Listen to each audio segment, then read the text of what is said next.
What's going on, everybody? Happy early Thanksgiving to everybody tuning in.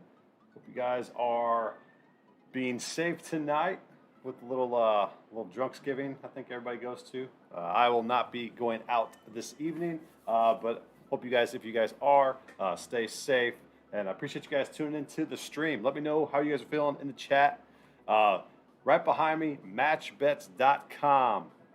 Use code DB100 and you get a 100% sign up bonus up to $1,000. So, matchbets.com, head to head sports wagering, less juice. So, basically, how it works, you come down here, look for match bets. So, somebody has already placed a wager on Detroit Lions +3. You simply take the Bears -3 and you match with them. You beat them head to head, you win. So, easy as that. Great concept. I love these guys at Match Bets. So use the code DB100. Going over the NFL DFS slate. All right.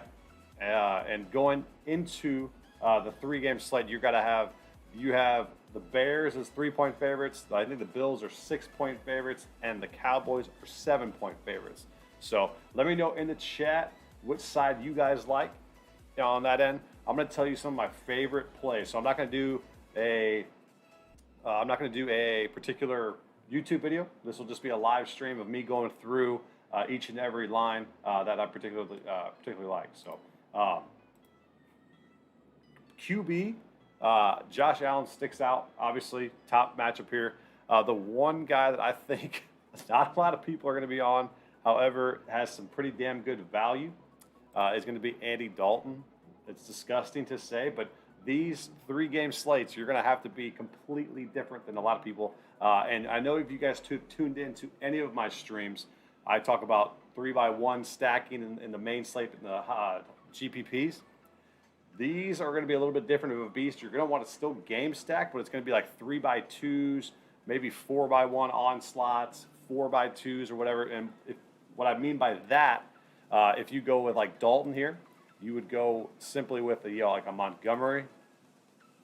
Appreciate that follow. You generous. What's up, man? Appreciate you tuning in. And then you would go with the wide receiver, Mooney. And then you'd come back with a Swift, or you'd come back with a particular, a Hawkinson or whatnot. So those are those 3x1s, 3x2s. So if you could even stack this game and go Swift and Hawkinson. So like, you go 3x2, you're all in on pretty much one game and have a little bit of exposure into some other games. So if you think a game is going to pop, definitely go ahead and get that. Charles Law, thanks for the subscription, man. Guys, if you guys do want to subscribe, if you have Amazon Prime, hit that subscribe button. You can just subscribe for free. And if you guys do subscribe, I'll put you right into my VIP for the rest of the year. So appreciate you guys tuning in. Let me know if you guys have any questions in the chat. As I go through this, I will get to the free player prop. We will be here for probably max 5:50-ish. So we'll be here for only 13 more minutes. Just going to be a nice little quick stream. What's up, Justin? Appreciate you tuning in. Turkey Bowl winners. Oh, yeah. I'll give away some of my picks that I particularly are going to have on each side. But just going through position by position and seeing what the game stacks look like. Probably the most exposure I will have in particular to one game is going to probably be the Vegas-Dallas game, just because the highest total, and I think you could get a little bit different. It all depends on if CeeDee Lamb is available. If CeeDee Lamb sits back and sits out, that opens up humongous potential with guys like Michael Gallup, who had 10 targets last week as he was hurt. The Lamb was hurt. And then Cooper didn't play, so Cooper's out again this week. And then also you have Cedric Wilson. So Cedric Wilson at 3,500. If Lamb doesn't play, you got to put him in. I think he's a steal. He had 7 targets last game against the Chiefs, and he's had some big games. He had 18 points week 8 against the Vikings. So he has potential to shoot out. Guys down here, to bring back, this just seems like a Deshaun Jackson opportunity to catch one of those deep balls that he always does. and no better time to do it on than Thanksgiving to let the league know you're still there. So I can just definitely see Deshaun doing something like that.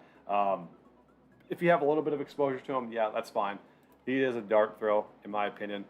Some of those Detroit wide receivers, Reynolds maybe, with Raymond, St. Brown, some of these guys. St. Brown had 4 targets last week, so steady 7, 10, and 5. So these are just some like cheap throwaway guys that you can just put in, mix it with the stacks. So another thing I want to talk about is salary allocation.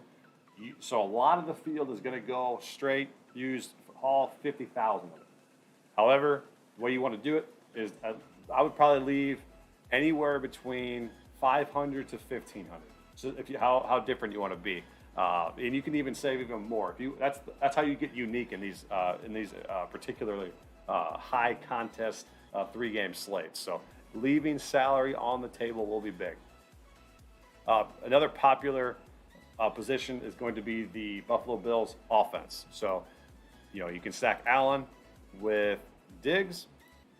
You have Sanders, who has been okay, hasn't really had a pop-off game since week 5, but opportunity for him this week as well. So you could put him in there, and then you could also throw in Dawson Knox at 4,400. He had 10 targets last week, so 10 targets, 80 yards, and ended up with 14 points. So definitely could get there for you, and then you can come back with whoever the running back is for the Saints. You have Kamara is for sure out. You got to make sure that you look at your phone, look at all your updates for Mark Ingram's status. If he's in, definitely a solid play. He gets a bunch of run in both the pass game.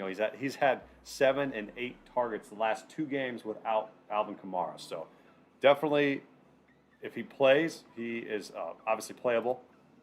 If he doesn't play, it's going to be a weird dynamic between Taysom Hill and Tony Jones. And Tony Jones Jr. is at 4,000, so the minimum.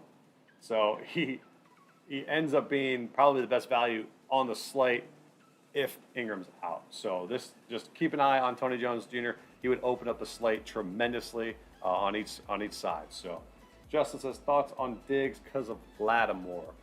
I'm fine with him. I think he's kind of matchup proof with his volume. 11, 7, 8, 13, 6. And he's kind of come along. He hasn't had less than double-digit points in the last 5 weeks. So I think he's a little bit more matchup proof. They have a little bit more designs. Not like Mike Evans, who just gets owned by Lattimore. I think Stefan's totally fine for single entry. Totally fine. Yep. Single entry, you can treat it more of like a cash game, where you don't have to get these crazy guys to it.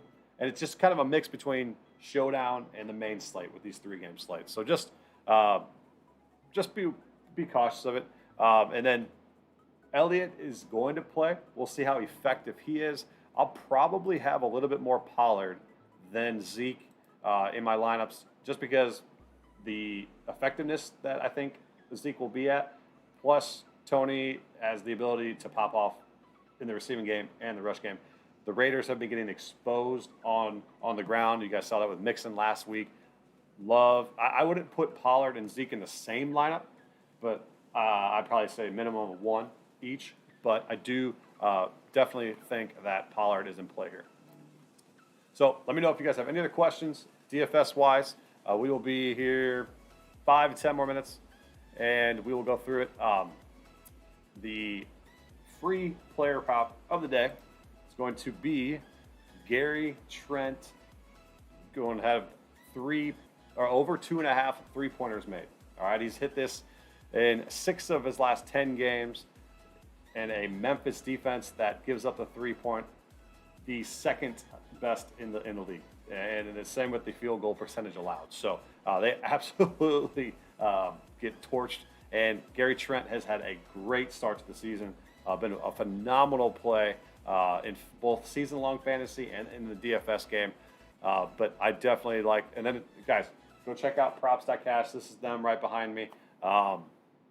You get 10% off their annual membership. All you got to at promo code, it's bets. So just tune in right there, and you'll get 10% off their annual membership. I think it's $199 or so. So be here for a little bit longer, and then we could see what's popping. So if you guys like tonight on the NBA slate as well, I can look at any props that you guys want. This is their full interface here, their software. Answer any other DFS questions that you got for the turkey slate tomorrow and the 3-game slate. So I probably won't have much Jared Goff exposure.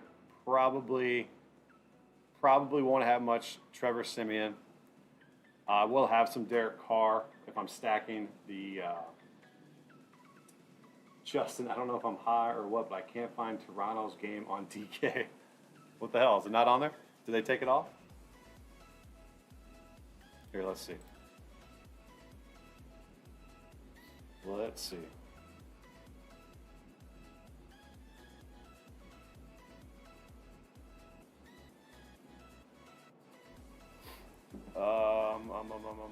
Let's see. Sportsbook. Game lines. Basketball. There it is. It's right here. What the hell are you looking at? Right here. Raptors, Grizzlies. So, over 2.5. Over 2.5 3-pointers for Gary Trent. Absolutely steal of a play at -120. Not too bad right there. Like him a lot. Guys, join the free Discord. If you got any other questions, I'm going to get up on out of here. It was a really quick stream. And basically, if you got any questions, join the Discord at the homepage of the Twitch or go to my link tree on Twitter. And everybody have a great Thanksgiving. Everybody stay safe tonight. And we will be back Sunday morning on the dot live stream going over the Sunday slate of games, DFS, picks, and props. So see you guys then. I know it was a short slate. If you got any questions, hit me up in the Discord. We'll see you guys.